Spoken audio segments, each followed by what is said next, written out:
Listen immediately. The UN secretly warned me, and I just said two words which shocked the chamber. The United Nations Security Council thought their private meeting was secret. Just the 5 permanent members, the UN Secretary General, and a secure video link to Ouagadougou, where I sat alone in my office at 2:37 a.m. They spoke for 17 minutes, reciting threats disguised as diplomacy.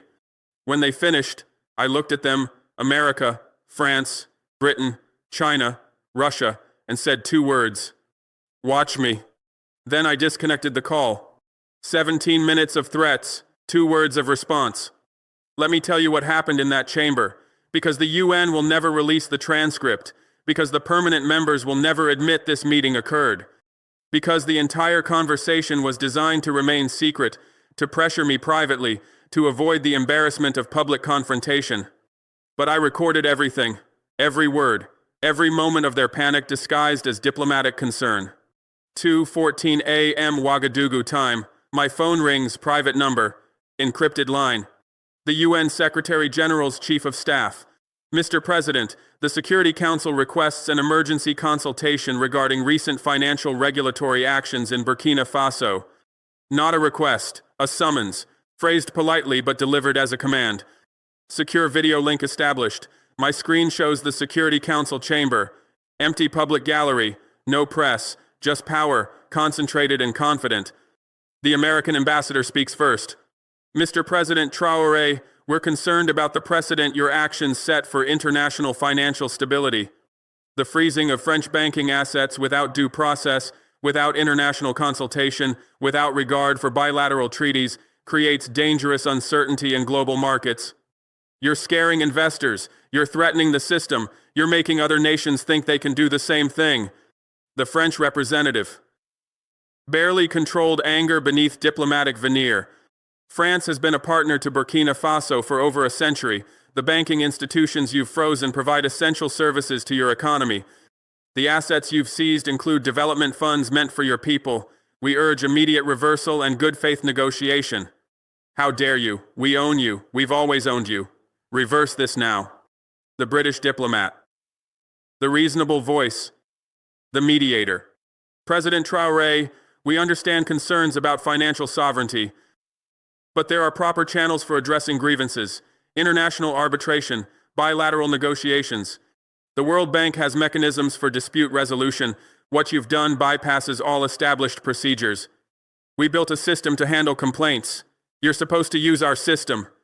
You're supposed to lose gracefully within our rules. The Chinese envoy, carefully neutral, diplomatically balanced. China respects national sovereignty, but we also value international financial stability.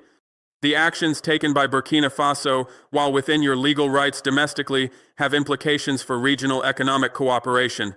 We encourage dialogue and measured approaches. We support sovereignty in principle, but you're making things complicated. We have investments in Africa too. Don't give other nations ideas. The Russian delegate, almost amused, barely hiding a smile. Russia notes that Western nations suddenly care deeply about international law and sovereignty when their own interests are affected. Nevertheless, we join our colleagues in suggesting that precipitous actions can have unforeseen consequences. Consider carefully your next steps. This is hilarious watching the West panic, but be careful, they'll destroy you if they can. The UN Secretary General, the voice of global consensus, the moral authority. President Traoré, the international community is united in concern. We're not asking you to surrender sovereignty. We're asking you to exercise it responsibly. The global financial system depends on predictability, on respect for agreements, on consultation before unilateral action. We urge you to pause, to engage in dialogue, to find a path that protects both Burkina Faso's interests and international stability. You're breaking the rules. The rules exist for a reason. Get back in line. Then silence. 17 minutes of carefully calibrated pressure from the 5 nations that have veto power over global decisions, from the institution that claims to represent humanity, from the architecture of power that has governed the world for 80 years. They waited for my response, for my explanation, and I gave them 2 words. Watch me. Let me explain what those 2 words meant. Because they weren't defiance for the sake of defiance. They weren't bravado or recklessness. They were a calculated response that destroyed their entire strategy in the most efficient way possible. They expected me to explain myself, to justify my actions, to seek their understanding, to negotiate, because that's what every other African leader has done when summoned to the Security Council. Explain, justify, apologize, negotiate, eventually capitulate. They expected me to say, "I understand your concerns. Let me explain the context. Here's what France has done. Here's why I felt compelled to act. Perhaps we can find a middle ground." And once I started explaining, once I entered their framework, once I accepted that I owed them justification, they would have won. Because the conversation would shift from, did France exploit Burkina Faso, to did Traoré follow proper procedures? They would control the narrative. They would define the terms. They would determine what constitutes acceptable African behavior. I refused to explain. I refused to justify. I refused to negotiate. I refused to accept that I owed them any response beyond acknowledgement that I heard their threat. Watch me means, I'm not explaining myself to you. I'm not seeking your approval. I'm not negotiating terms. I'm not accepting your authority to determine what Burkina Faso can do within our own borders. Watch me means, you can observe what happens next. You can witness African sovereignty in action. You can see what it looks like when an African nation refuses subordination. Watch me means, I'm not afraid of you. Your threats don't move me. Your collective pressure doesn't intimidate me. Your institutional authority doesn't impress me. But more than that, watch me was strategic genius, because it forced them into an impossible position. By threatening me privately, by summoning me to a secret meeting, by trying to pressure me without public accountability, they revealed their weakness. If they were confident in their position, they would have confronted me publicly. They would have held an open Security Council session. They would have made their case to the world. But they didn't. Because they knew their position was indefensible in public. They knew that if the world saw the UN Security Council pressuring an African nation to restore French colonial banking, the optics would be catastrophic. So they tried to handle it quietly, privately, through diplomatic channels, away from cameras and public scrutiny. And my two-word response exposed that strategy completely. Because now they have three options, and all three are terrible. Accept my defiance. Let me continue freezing French banks. Admit they have no leverage. Prove that the Security Council's private warnings are meaningless. Every other nation learns that Security Council threats can be ignored. The entire system of informal pressure collapses. Hold an open Security Council session, publicly condemn my actions, call for sanctions or intervention. The world watches the UN pressure an African nation to restore colonial financial control. The optics destroy their credibility. I become a global hero. They become obvious villains. Support a coup, fund opposition groups, create instability, try to remove me through indirect means. I've prepared for exactly this. I've hardened my defenses. I've built alliances. And when their covert action is exposed, and it will be, they lose all moral authority. Every option is a loss. Because I refused to play their game, because I wouldn't enter their framework, because I responded with two words that gave them nothing to work with. Let me give you the full transcript, not the sanitized diplomatic version, the actual words, with translation of what they really meant. Mr. President Traoré, the United States values Burkina Faso's sovereignty and your right to regulate your financial sector. However, we're deeply concerned about the manner in which these regulations were implemented. The lack of consultation with international partners, the absence of due process for affected institutions, and the potential precedent this sets for other nations give us significant pause. We understand there may be legitimate grievances regarding historical financial arrangements. The proper venue for addressing these concerns is through bilateral negotiation, international arbitration, or engagement with multilateral financial institutions. What we cannot accept is unilateral action that disrupts international financial flows and creates uncertainty for global markets. We urge you to pause implementation of these measures, engage in good faith dialogue with affected parties, and work within established international frameworks to address any legitimate concerns. The United States stands ready to facilitate such discussions and to support a resolution that respects both Burkina Faso's sovereignty and international financial stability. You're a small African nation. You don't get to make decisions that affect our interests without asking permission first. We built the international financial system. We control it. We determine what's acceptable. Your job is to operate within the system we created, not to challenge it. The proper venue means venues we control. International arbitration means judges we influence. Multilateral financial institutions means the IMF and World Bank, which we dominate. We're offering you the opportunity to complain within our system, where we'll graciously listen and then rule against you. Pause implementation means reverse what you've done. Good faith dialogue means negotiation where you eventually give up. Established international frameworks means the rules we wrote to protect our interests. Comply or face consequences. President Traoré, France is deeply disappointed by actions that contradict the spirit of partnership that has characterized Franco-Burkinabe relations for generations. The banking institutions you've targeted are not colonial relics, but modern financial service providers that employ thousands of Burkinabe citizens, facilitate international trade, and support economic development. The assets you've frozen include €650 million in development assistance intended for infrastructure projects, healthcare initiatives, and educational programs. By seizing these funds, you're harming your own people. The contracts you've canceled were negotiated in good faith, ratified by previous Burkinabe governments, and protected by bilateral investment treaties. France has always respected Burkina Faso's sovereignty. We've supported your development, defended your security, and partnered in your progress.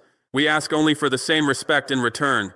Reverse these actions, engage in dialogue. Let us work together to address any concerns through proper diplomatic channels. The alternative is isolation. Economic consequences.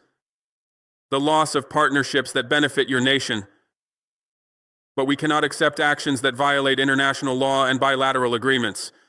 How dare you? Do you know who we are? We're France. We've controlled your economy for a century. We've determined your monetary policy, your currency, your banking sector.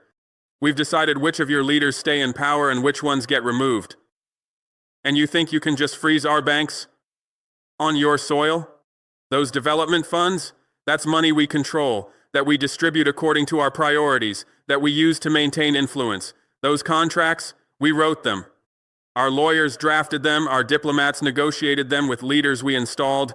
You don't get to cancel them just because you're the current president. Partnership means you do what we say while we pretend to respect you. Dialogue means you apologize and reverse course. Proper diplomatic channels means you come to Paris, meet with our officials, accept our terms. And that threat about isolation and economic consequences will destroy you. We've done it before. We'll do it again. Ask Gaddafi. Ask Sankara. Oh wait, you can't because they're dead. Because they challenged France. Get back in line or we'll remove you. President Traoré, the United Kingdom understands the desire for greater economic sovereignty. We ourselves have navigated complex questions of national interest versus international cooperation. But we've learned that precipitous action, however well-intentioned, often produces unintended consequences. The international financial system, while imperfect, provides stability and predictability that benefits all nations, including Burkina Faso. When one nation acts unilaterally to disrupt established arrangements, it creates uncertainty that harms everyone. Investment flees, trade becomes difficult, development suffers. There are mechanisms for addressing legitimate grievances. The International Court of Justice can adjudicate disputes. The World Bank has dispute resolution processes. Bilateral negotiations can produce mutually acceptable outcomes. What you've done bypasses all these mechanisms and substitutes unilateral power for international law. We urge you to reconsider, not because we question your right to regulate your economy, but because we question whether this approach serves Burkina Faso's long-term interests. Engage with the international community, use established processes, find solutions that work for everyone. Britain stands ready to support such an approach. We're not threatening. We're advising, as a friend, that the path you're on leads to isolation and economic hardship that will harm your people most of all. We're going to pretend to be the reasonable ones. The Americans are too aggressive. The French are too emotional. We'll be the calm, rational voice that explains why you should surrender. We understand means we don't understand at all, but we'll pretend to for diplomatic purposes. Unintended consequences means we'll engineer consequences if you don't comply. International financial system means the system we built to extract wealth from the global south while calling it free trade. Those mechanisms we mention, They're rigged. The International Court of Justice has judges from Western nations. The World Bank is controlled by Western nations. Bilateral negotiations mean you negotiate with nations that have infinitely more power than you. We're not threatening because we don't need to threaten. We're explaining the reality, comply with the system we built, or suffer. We're just polite enough to frame it as friendly advice rather than a threat. As a friend means we'll stab you in the back while smiling. Comply. China has always supported the sovereignty of developing nations and the right of all peoples to determine their own economic policies. We recognize that historical imbalances in the international financial system have disadvantaged many African nations. We appreciate President Traoré's commitment to Burkina Faso's economic independence. However, we also value stability and predictability in international economic relations. China has significant investments across Africa, including in Burkina Faso. When financial systems become unpredictable, when contracts can be unilaterally canceled, when assets can be suddenly frozen, it creates uncertainty that affects all international economic engagement. We encourage dialogue between Burkina Faso and affected parties. We support reforms that create more equitable financial arrangements, but we also encourage measured approaches that maintain international confidence. China is willing to serve as a mediator if both parties desire.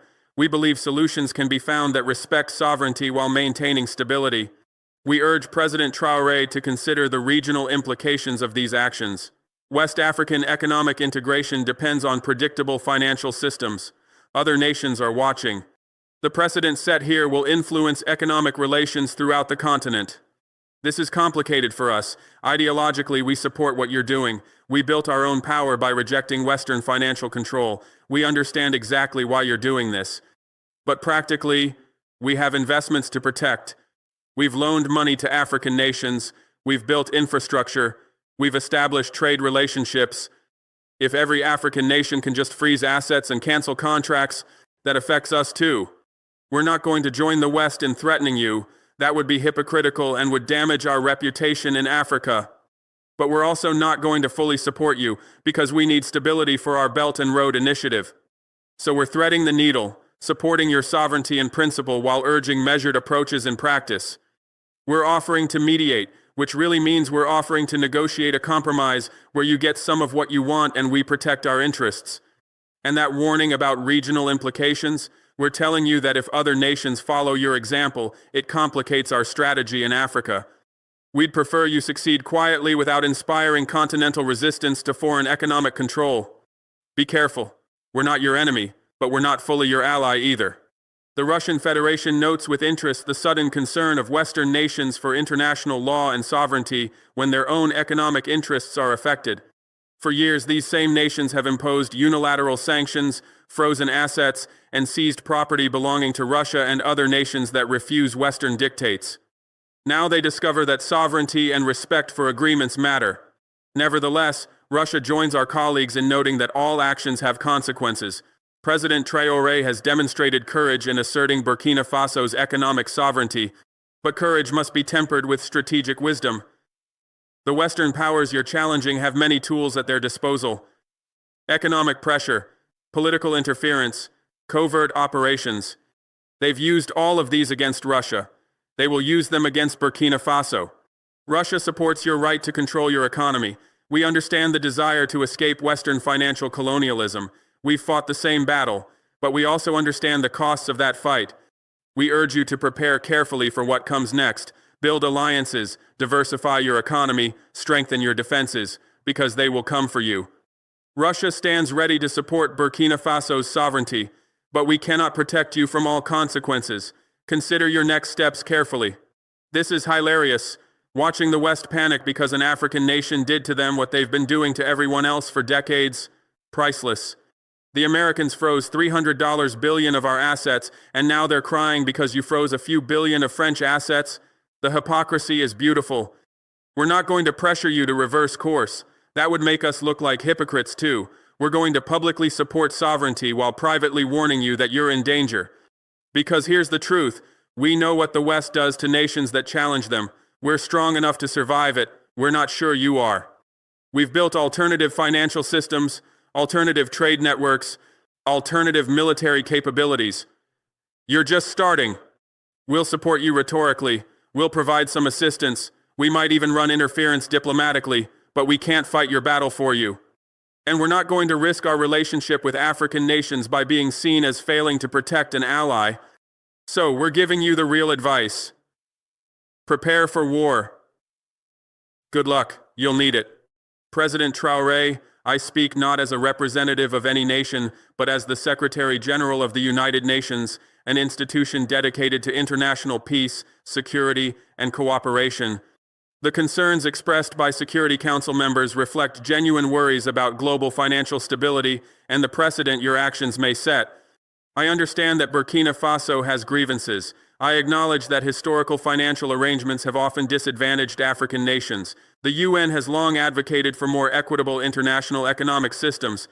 But change must come through dialogue, through multilateral engagement, through reform of existing institutions, not through unilateral actions that disrupt the entire system. The international community is not your enemy.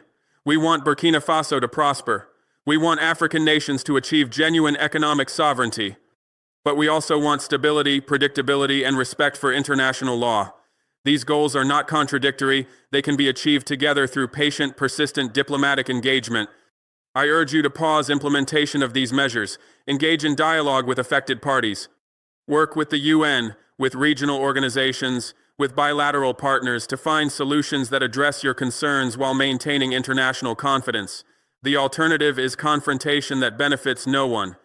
The world is watching, President Traoré. The choice you make now will define not just Burkina Faso's future, but potentially the future of international economic relations.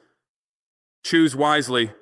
Choose dialogue over confrontation. Choose cooperation over isolation. I'm supposed to be neutral. I'm supposed to represent all nations equally. But let's be honest, the UN Security Council is controlled by 5 nations, all of whom want you to reverse course.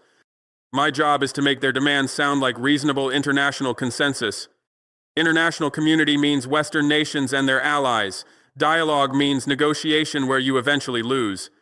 Reform of existing institutions means cosmetic changes that don't threaten Western control. Multilateral engagement means forums where Western nations have veto power. I'm not your enemy, personally. But I work for an institution that was designed to maintain the post-World War II order. That order has the West at the top and Africa at the bottom. Your actions threaten that hierarchy. My job is to preserve it. So I'm wrapping threats in the language of concern. I'm framing Western demands as international consensus. I'm suggesting that if you don't comply, you're choosing confrontation and isolation, when really you're choosing sovereignty and they're choosing to punish you for it. The world is watching means the West is watching and preparing to respond. Choose wisely means choose to surrender. Choose dialogue over confrontation means accept their terms. I'm the velvet glove on the iron fist. Don't be fooled. After 17 minutes of carefully calibrated pressure, after threats disguised as concern, after demands framed as advice, they waited for my response. They expected paragraphs. Explanation. Justification. Negotiation. I looked directly at the camera, at the 5 permanent members of the Security Council, at the UN Secretary General, at the entire architecture of global power, and I said, "Watch me." 2 words. Then I reached forward and disconnected the call. The screen went black.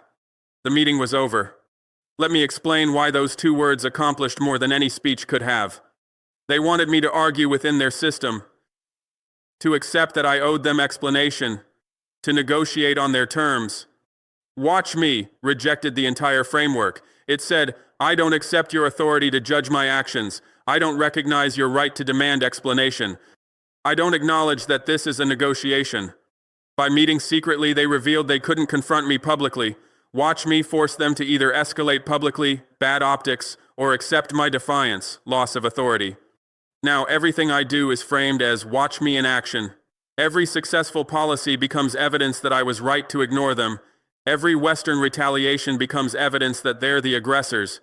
Watch me is 2 words that will be repeated across Africa. It's a meme. It's a rallying cry. It's a statement of defiance that's impossible to misunderstand.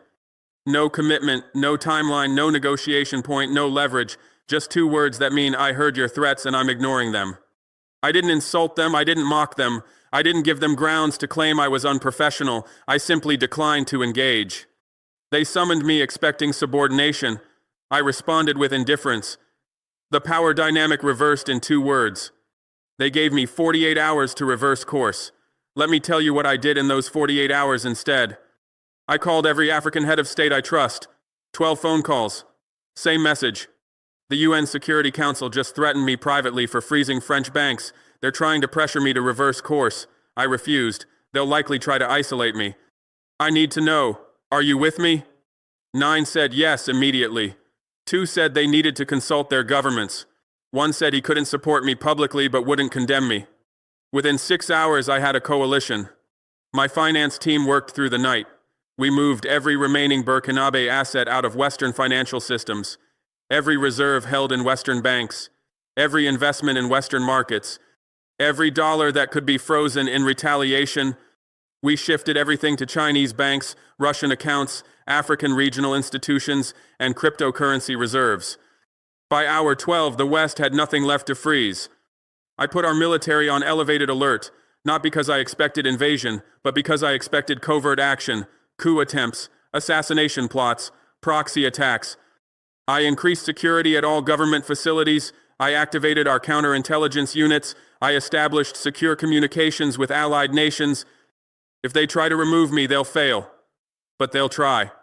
This is where we got creative. I couldn't let the UN control the narrative. I couldn't let them frame this as Traoré refuses to engage in dialogue. So we leaked the story. Not the full transcript, not yet, but enough. UN Security Council held secret meeting to pressure Burkina Faso to reverse French bank freeze. Traoré refused. UN threatens consequences. Within hours, it was on social media. African news outlets picked it up. International media started asking questions. The UN was forced to acknowledge the meeting. They tried to spin it as consultation rather than pressure. But the damage was done. Everyone knew they'd tried to intimidate me privately. We accelerated every alternative trade agreement. China, Russia, Turkey, India, Brazil, African nations. Every country that wasn't threatening us got preferential trade terms. We announced new partnerships, new trade routes, new currency arrangements. We showed the world that we didn't need Western markets. I addressed the nation, not about the UN meeting. I couldn't reveal that yet, but about sovereignty, about independence, about refusing to be intimidated. The response was overwhelming. Massive rallies in Ouagadougou, demonstrations of support across the country. Social media exploded with "Watch me." The people understood. They were with me. My intelligence services went into overdrive. We monitored every Western embassy, every NGO with Western funding, every opposition group with suspicious financing. We identified 3 potential coup plots in early stages. We disrupted them before they could develop. We arrested key conspirators. The West's covert options just got much harder. At hour 47, 1 hour before their deadline, I made my next move. I didn't reverse the French bank freeze. I expanded it. Every Western bank account in Burkina Faso was now frozen. Not just French institutions, American banks, British financial houses, German investment firms.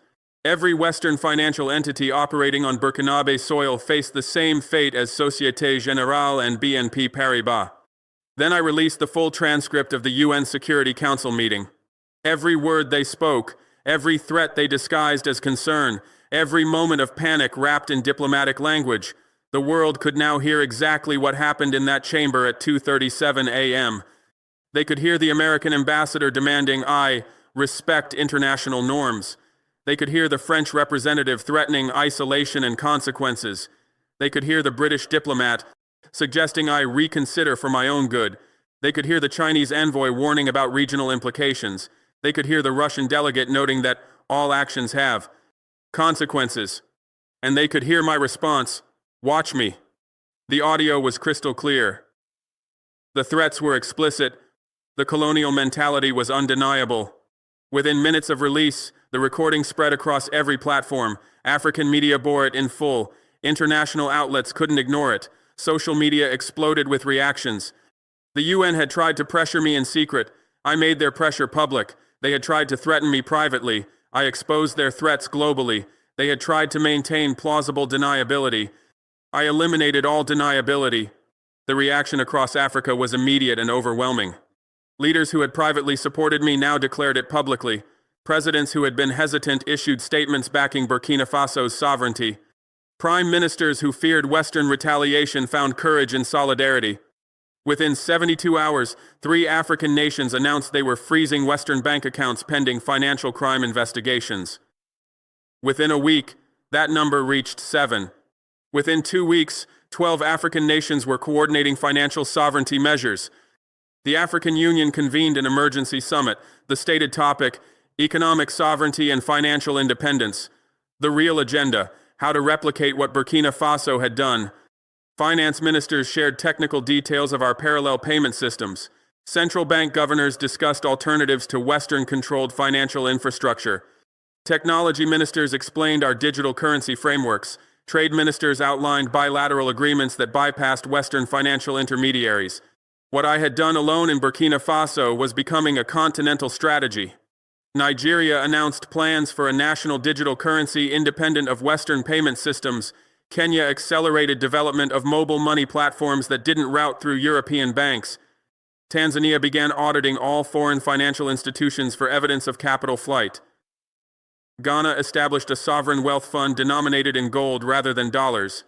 The movement spread faster than anyone predicted. Each nation that joined gave others confidence to follow.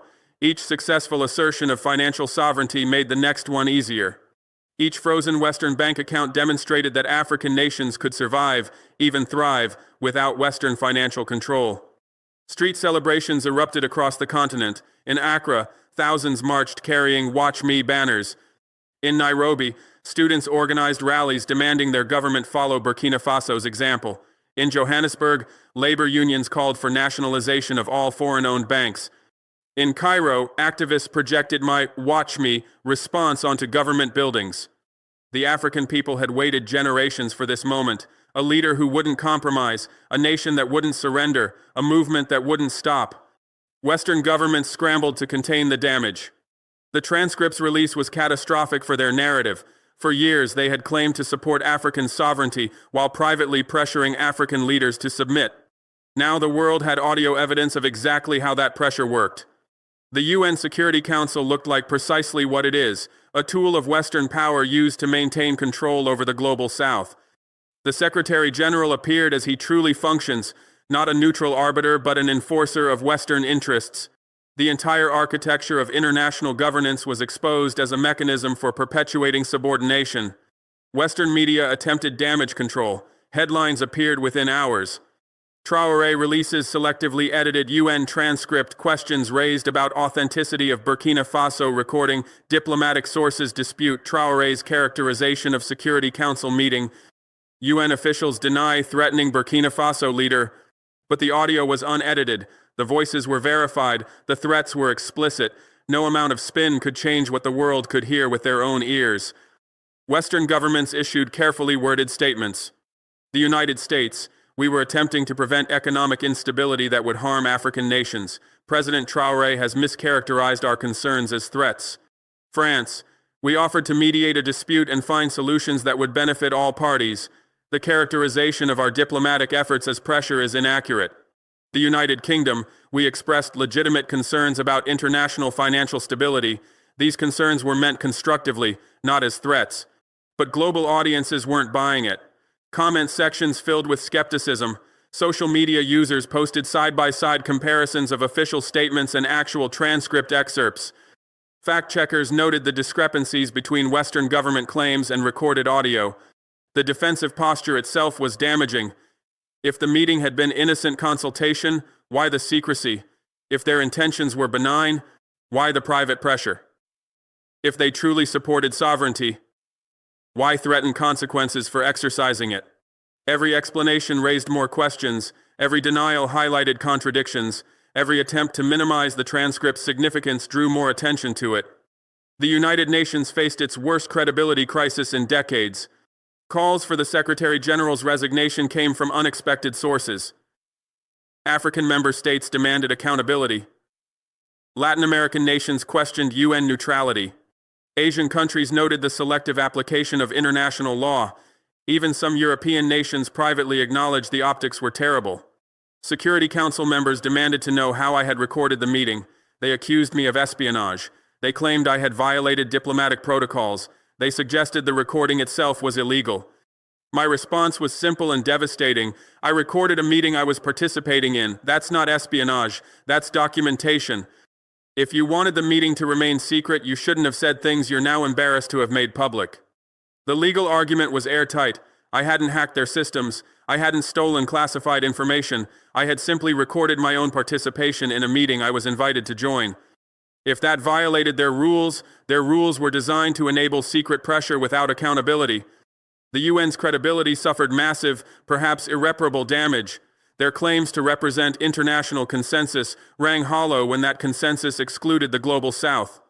Their positioning as neutral arbiters collapsed when their bias toward Western interests became undeniable. Their stated support for sovereignty was exposed as conditional acceptable only when it didn't threaten Western control. Developing nations began questioning every UN institution. If the Security Council operated this way, what about the IMF, the World Bank, the International Court of Justice? How many other institutions claiming neutrality were actually mechanisms of Western dominance? The questions multiplied, the doubts spread, the trust evaporated. Global financial markets reacted with predictable volatility. Western banks with African exposure saw stock prices plummet. Société Générale dropped 11% in a single day. BNP Paribas fell 9%. Deutsche Bank, which had significant West African operations, declined 7%. Smaller regional banks with heavy African exposure faced even steeper drops. Investors questioned the security of any Western assets in African nations. Risk assessment models for the entire continent were revised upward. Insurance premiums for African operations increased. Credit rating agencies threatened downgrades. But the chaos was asymmetric. African markets surged. Continental solidarity created new opportunities that offset Western withdrawal. Intra-African trade increased as nations sought alternatives to Western intermediaries. Regional financial institutions gained deposits as money moved out of Western banks. African currencies strengthened against the euro and dollar as capital flight reversed. The Nairobi Stock Exchange hit record highs as investors bet on African financial independence. The Johannesburg Exchange saw massive inflows from institutional investors repositioning for a post-Western dominance world. Lagos became a hub for cryptocurrency trading as Africans sought assets beyond Western control. The economic impact matched my predictions exactly. Short-term volatility that hurt Western institutions, followed by long-term African empowerment that created sustainable growth. Western economists called it African financial contagion. African economists called it continental liberation. Both were describing the same phenomenon. The end of Western financial hegemony in Africa. Within days, Watch Me transcended its origin. The phrase appeared everywhere. Students in Lagos wore t-shirts with my face and those two words. Artists in Dakar painted massive murals showing me facing the UN Security Council with Watch Me in bold letters. Musicians across the continent released songs sampling the audio of my response. But the movement spread beyond Africa.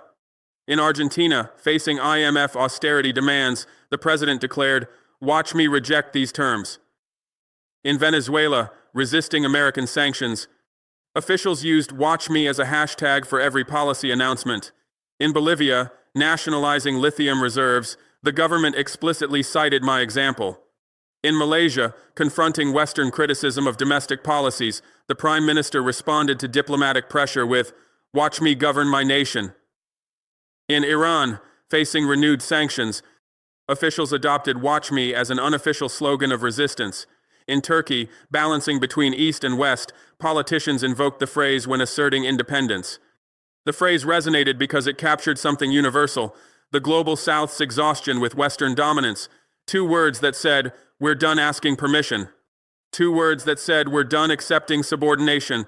Two words that said, "We're done pretending Western interests are international interests." Every time a nation asserted sovereignty, the phrase appeared. Every time a leader refused Western demands, those words were invoked.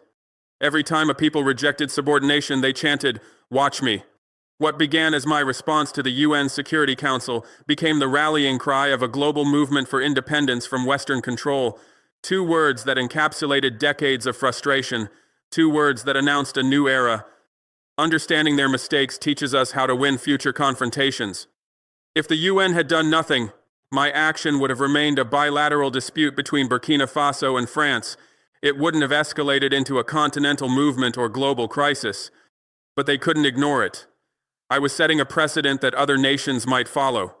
Doing nothing would signal that challenging Western financial control is acceptable. Their entire system depends on preventing exactly that signal. If they had held an open Security Council session, they could have controlled the narrative from the start. They could have framed it as international community concerns rather than secret pressure. They could have made their case publicly before I made mine. But they couldn't do that.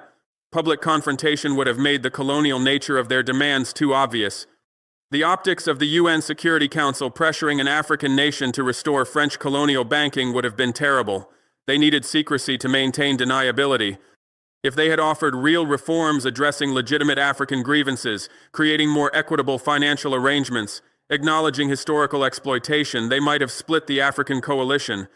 Some leaders would have accepted compromise, but they couldn't do that. Genuine reform threatens Western control. Acknowledging that the current system is exploitative undermines their entire moral position.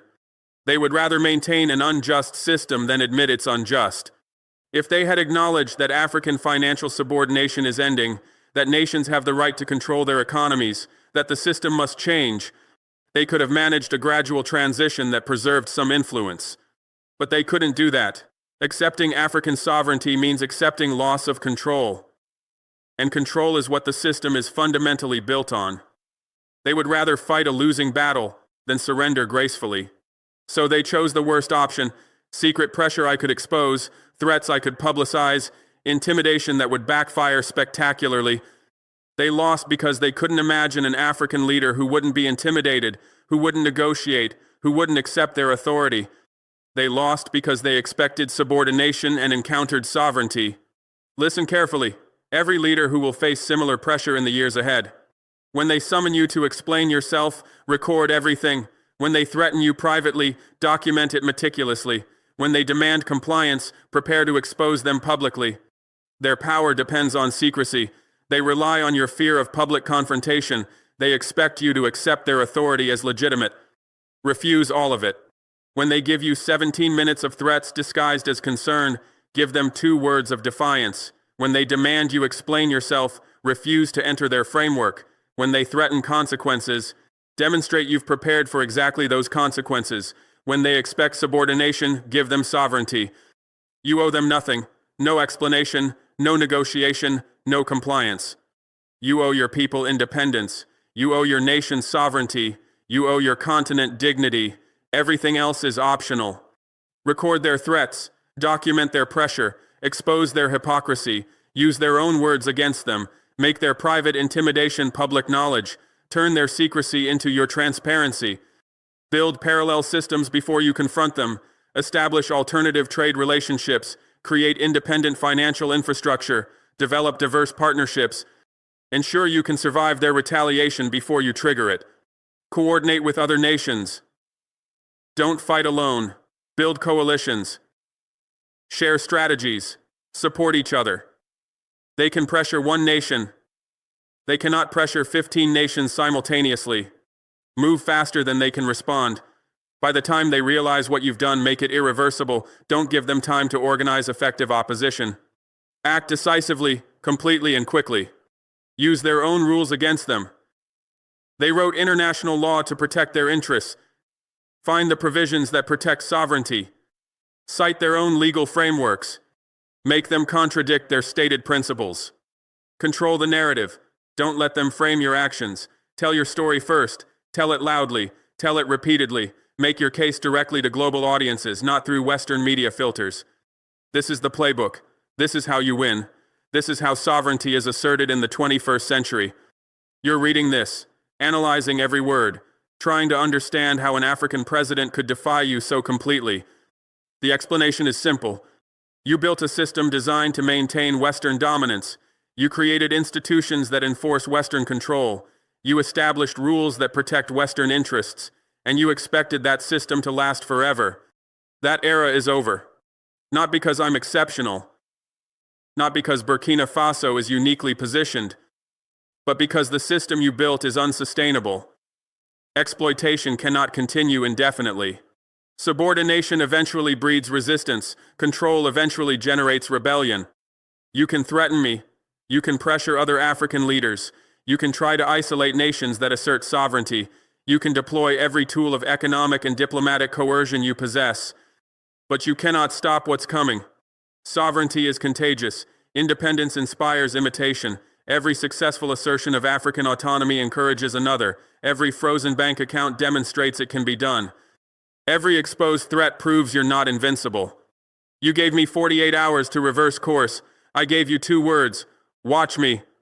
And now you're watching. Watching as African nations build alternative financial systems, watching as continental solidarity grows, watching as your control slips away, watching as the system you built for your benefit crumbles under the weight of its own injustice. You're watching the end of Western financial hegemony in Africa. You're watching the collapse of institutions you thought were permanent. You're watching a global order transform in ways you never imagined possible. You can't threaten what you can't control.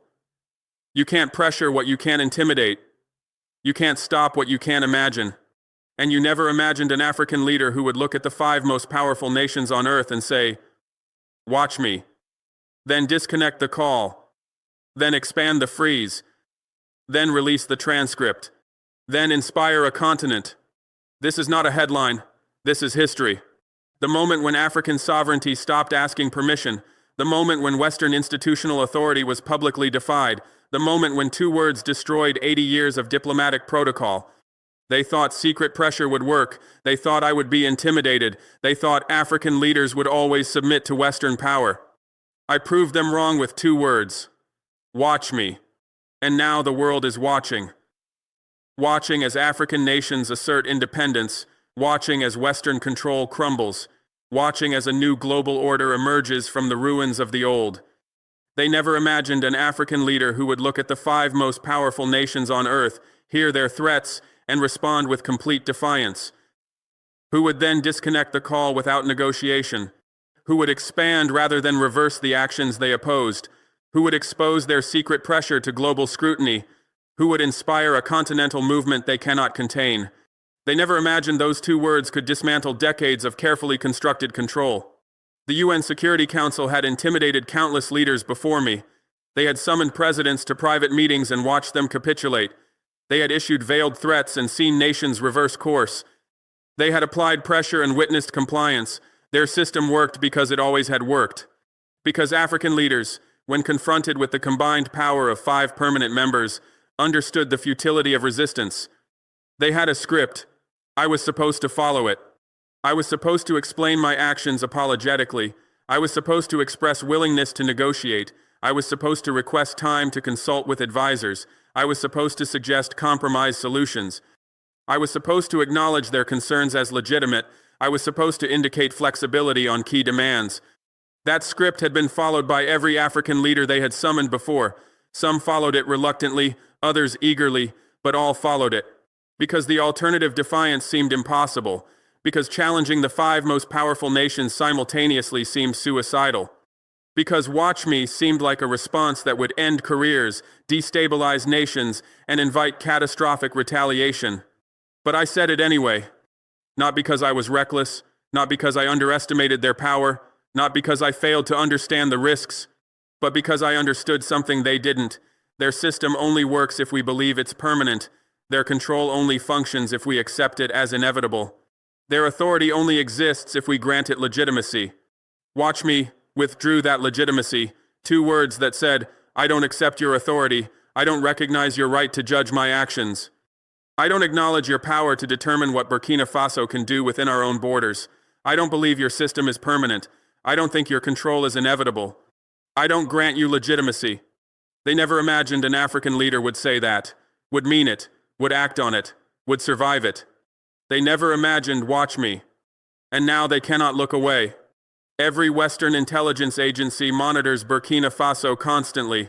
Satellite imagery tracks every military movement. Signal intelligence intercepts every government communication.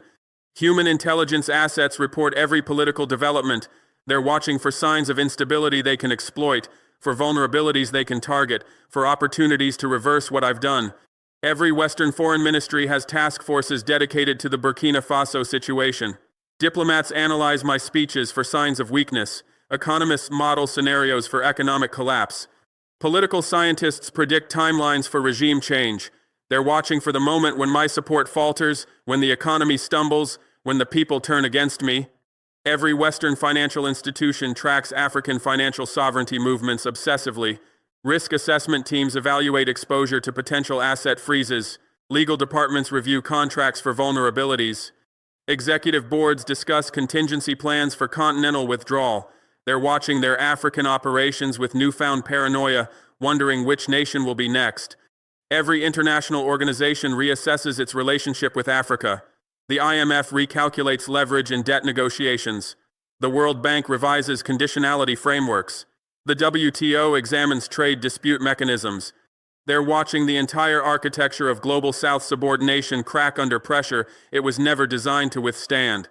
They're watching because they have no choice, because what happens in Burkina Faso determines what happens across Africa, because the precedent I set creates possibilities they desperately want to prevent, because "Watch Me" wasn't just my response, it became an invitation to the world to observe what sovereignty looks like in action. And what they're watching terrifies them. The system they built over centuries is disintegrating in real time. The financial architecture that funneled African wealth to Western banks is breaking down. Nations are freezing accounts, canceling contracts, and establishing independent institutions. The automatic flow of resources from poor continent to rich continent is being disrupted by sovereign decisions they cannot override. The CFA franc system, France's monetary control over 14 African nations, faces existential crisis. When Burkina Faso froze French banks, we also suspended CFA franc usage in domestic transactions.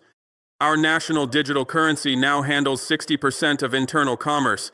Other CFA nations are watching this experiment closely. If we succeed in operating without the CFA franc, the entire system becomes optional rather than mandatory. Mali has already announced plans to exit the CFA franc within 18 months. Guinea is conducting feasibility studies for monetary independence. Chad is negotiating with China to establish yuan-denominated trade accounts. Even Senegal, traditionally France's closest African ally, is quietly exploring alternatives. The system that allowed France to print African currency, control African monetary policy, and hold African reserves in French vaults is dying. Not through negotiation or gradual reform, but through unilateral African action that France cannot prevent. The debt trap mechanism is failing. For decades, Western institutions loaned money to African nations at terms guaranteeing repayment difficulties, then used that debt as leverage for policy control. But when nations can freeze Western assets worth more than their outstanding debts, the leverage reverses. Burkina Faso's frozen Western bank accounts total €5.64 billion. Our external debt to Western institutions totals €2.1 billion. We have more of their money than they have of ours. Other nations are calculating similar equations. Tanzania discovered that frozen Western mining company assets exceed their World Bank debt. Kenya found that seized European telecommunications infrastructure is worth more than their IMF obligations. Ghana realized that nationalized foreign-owned banks hold greater value than their bilateral debt to Britain. The debt weapon is becoming a debt shield. The leverage is reversing. The diplomatic intimidation framework is broken. The UN Security Council's private pressure on me was supposed to remain secret precisely because secrecy is essential to its effectiveness. When leaders can be threatened privately, they face isolation, comply, or stand alone, but when I released the transcript, I eliminated that isolation. Now every leader who receives similar threats knows they're not alone, knows the playbook, knows that exposure is possible. The UN cannot threaten in secret anymore. Every private meeting carries the risk of public exposure. Every veiled threat might become tomorrow's headline. Every diplomatic pressure campaign could backfire into a sovereignty rallying cry. The tool they relied on for decades has become too risky to use. The economic coercion model is obsolete. Western nations assumed they could always threaten African economies with sanctions, investment withdrawal, or trade restrictions. But when African nations coordinate responses, when continental solidarity creates alternative markets, when regional institutions provide financial buffers, the threats lose potency. Burkina Faso faced predictions of economic collapse when I froze Western banks. Instead, our economy grew 4.2% in the following quarter. Chinese investment increased 300%. Intra-African trade doubled. Regional financial institutions expanded operations in Ouagadougou. The predicted catastrophe became an opportunity. Other nations observed this outcome. They learned that Western economic threats are often bluffs. They discovered that alternatives exist if you're willing to pursue them. They realized that short-term disruption can lead to long-term independence. The system is collapsing because its fundamental assumptions are false. It assumed African dependence was permanent. It assumed Western control was inevitable. It assumed resistance was impossible. Every assumption is being disproven simultaneously. Control requires both the ability to enforce and the perception of inevitability. Western control over Africa is losing both. The enforcement mechanisms are failing. Military intervention, once a reliable tool for removing uncooperative African leaders, has become prohibitively expensive and politically toxic. France intervened militarily in Africa 50 times between 1960 and 2000. But when they tried to pressure me militarily, I invited Russian security cooperation and Chinese defense technology. Suddenly, intervention meant confronting great power interests, not just an isolated African nation. The United States discovered similar constraints. When they considered covert action to destabilize Burkina Faso, they found that I had already hardened defenses, built intelligence capabilities, and established security partnerships that made success unlikely and exposure probable. The cost-benefit calculation no longer favored intervention. Economic enforcement is equally constrained. Sanctions require international cooperation that no longer exists. When the West threatens sanctions, China offers trade alternatives. When they freeze assets, Russia provides financial services. When they restrict technology, Turkey supplies equipment. The enforcement network has gaps that didn't exist during the Cold War. The perception of inevitability is shattered. For decades, African leaders believed Western control was permanent because no one successfully challenged it and survived. Those who tried Lumumba, Nkrumah, Sankara were removed. The lesson seemed clear. Resistance is fatal. But I'm still here, still in power, still implementing financial sovereignty measures, still expanding rather than reversing the policies that triggered Western opposition, still inspiring other nations to follow the same path. My survival proves that resistance is possible, that Western control is not inevitable, that the system can be challenged successfully. This perception shift is irreversible. Once people believe change is possible, you cannot make them believe it's impossible again. Once leaders see that sovereignty can be asserted successfully, you cannot convince them it's suicidal. Once nations observe alternatives functioning, you cannot force them back into exclusive dependence. The control is evaporating because it was always more perception than reality. Western power in Africa was maintained not primarily through force, but through the belief that force was overwhelming and inevitable. That belief is dying. African leaders now ask different questions, not, can we challenge Western control, but when should we challenge it, not, is independence possible, but how do we achieve it? Not, will resistance work, but which resistance strategy is most effective? The questions reveal the transformation. Control evaporates when the controlled stop accepting it as natural, start questioning its legitimacy, and begin actively seeking alternatives. Eras don't end with formal declarations. They end when the assumptions that sustain them become untenable, when the power structures that enforce them collapse, when the populations that accepted them revolt. The era of Western dominance over Africa is ending not because of a treaty or agreement, but because the foundations are crumbling. The ideological foundation is destroyed. For decades, Western control was justified through development discourse. We're helping Africa develop. We're providing expertise Africa lacks. We're investing in African futures. The language obscured extraction as assistance, subordination as partnership, exploitation as development. But when I released the UN transcript, the world heard Western powers threatening an African nation for asserting economic sovereignty. The development discourse collapsed. The helping narrative shattered. The partnership pretense evaporated. Everyone could hear what African leaders had always known. Western interest in Africa is about control, not development. You cannot restore an ideological foundation after it's been exposed as false. You cannot make people believe you're helping them after they've heard you threaten them for seeking independence. The justification for Western dominance is gone. The institutional foundation is compromised. The UN, IMF, World Bank, and other institutions that enforced Western control are losing legitimacy across the global South.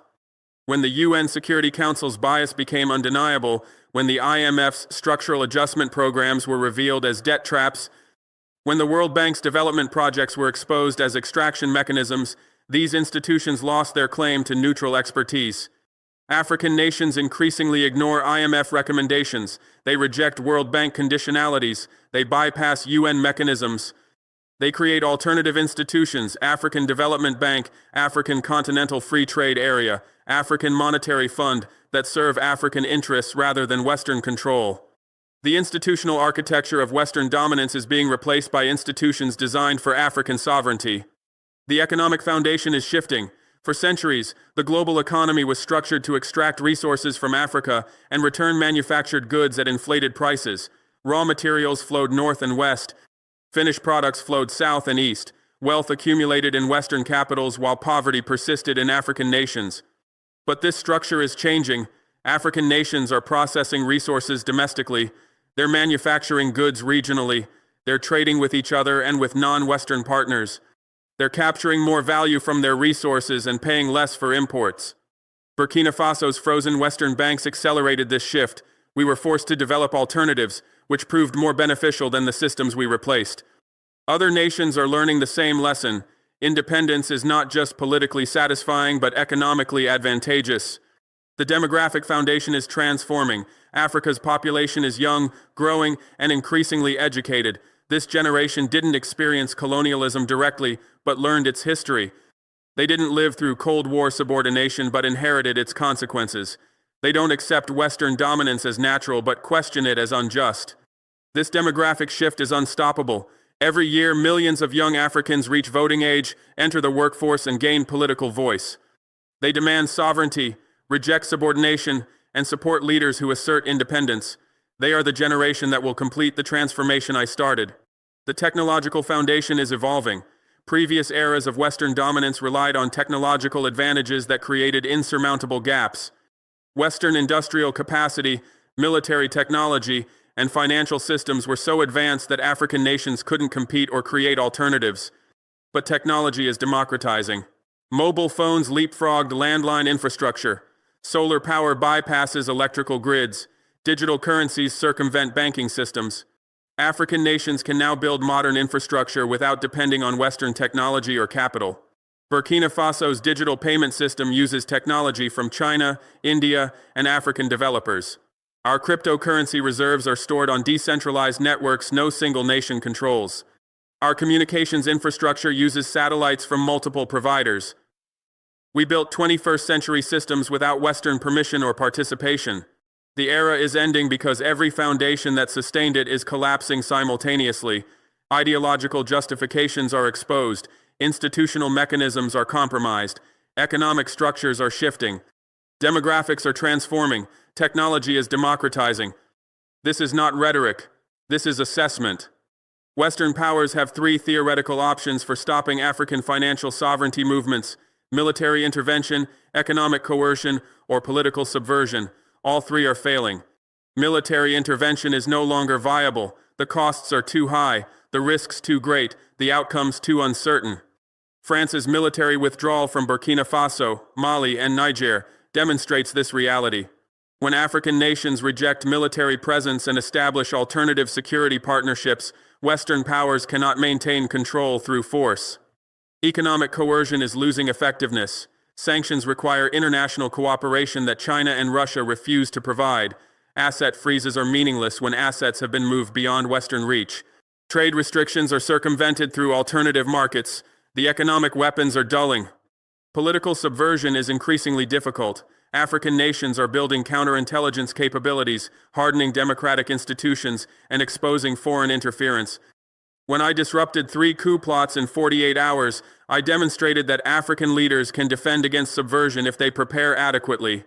The Western powers are watching their options disappear. They cannot intervene militarily without triggering great power confrontation. They cannot coerce economically without pushing African nations toward China and Russia. They cannot subvert politically without being exposed and strengthening the leaders they target. They are paralyzed by a situation they created but cannot control. Their system worked for decades because African nations had no alternatives, but alternatives now exist. Their control persisted because African leaders feared retaliation, but retaliation has become too costly. Their dominance continued because populations accepted it as inevitable, but inevitability has been disproven. There is nothing they can do to stop it because the movement is decentralized, the momentum is building, and the alternatives are viable. They cannot stop all African nations simultaneously. They cannot prevent coordination between nations. They cannot eliminate the alternatives that make independence possible.